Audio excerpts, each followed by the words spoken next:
taste and no refined sugar or any junk. So when I think of the holidays, one of my favorite things is, of course, anything ginger flavored. I love ginger. Gingerbread, gingerbread men, ginger snap cookies, ginger cocktails, you name it. Candied ginger, I will sit and just snack on that. None of that stuff is super healthy. So what I'm doing instead, and what I did last year and the previous years, is I'm making a healthy gingerbread inspired granola, which is great for meal prep, how I'm using it, or it's great as a hostess gift or to just put out on your holiday table. Great with smoothie bowls, on your breakfast yogurt, or just to have a bowl or just to snack on. It is so delicious. So let me show you the recipe.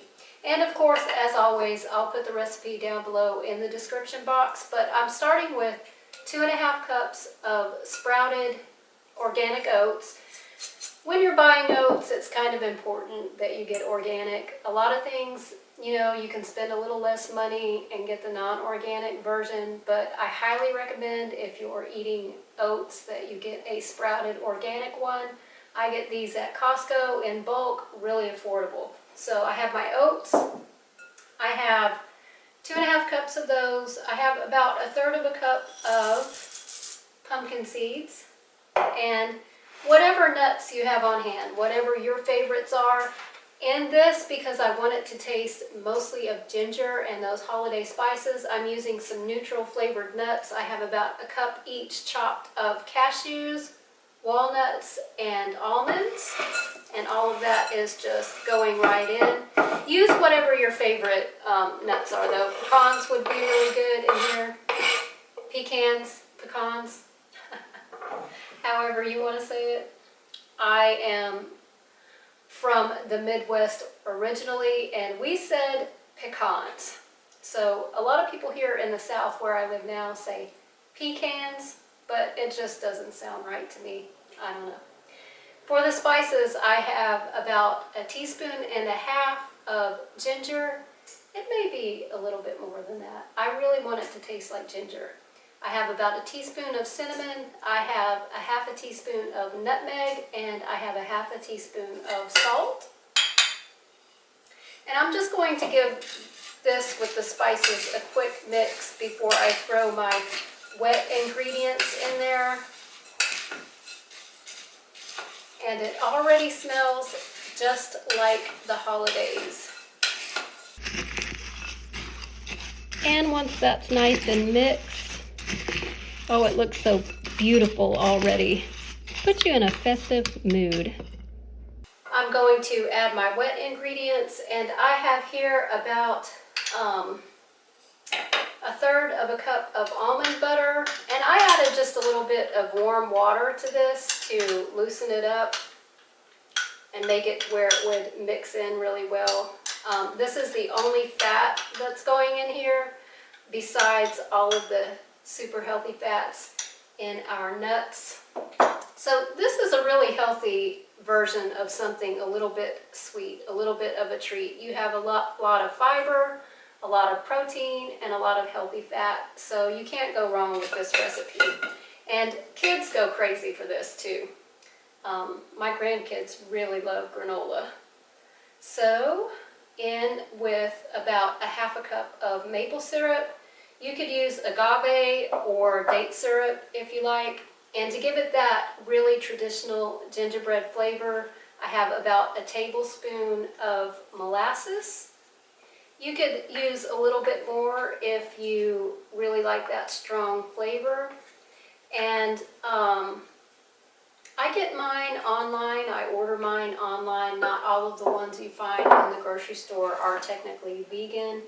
So this one is vegan, and I order it online. And I have about 2 tablespoons of some good homemade vanilla extract.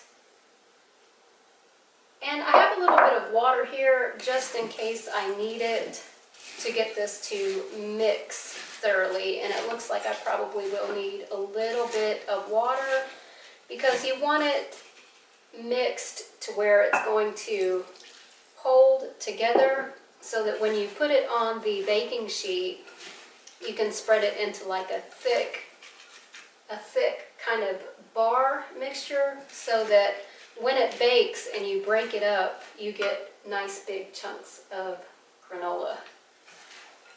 And for me, the sweetness level on this with just the maple syrup is plenty sweet enough.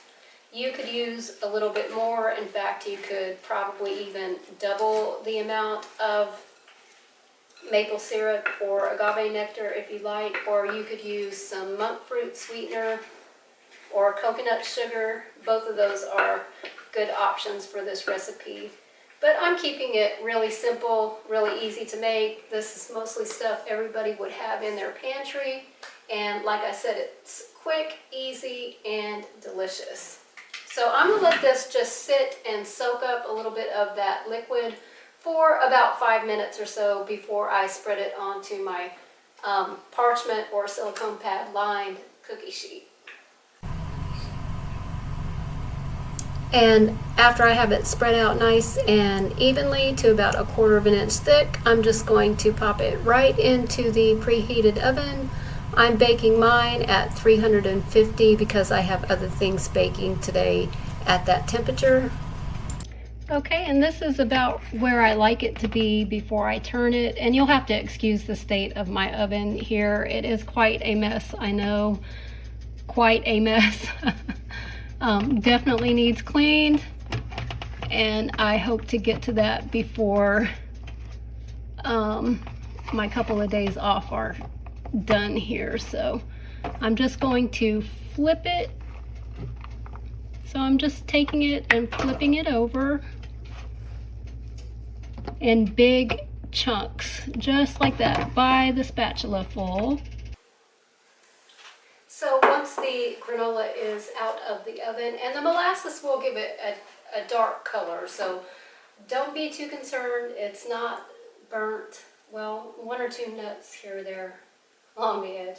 Might be a little bit over, but it's okay. We can just scoot those off of there.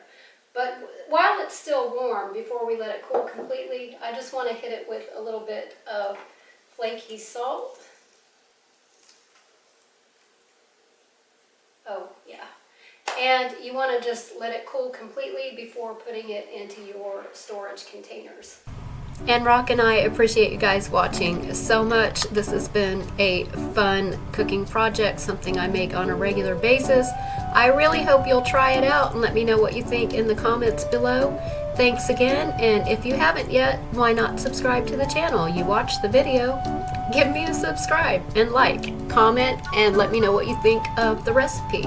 And check out next week. I'll be back with another healthy holiday recipe, and I will see you then. Bye.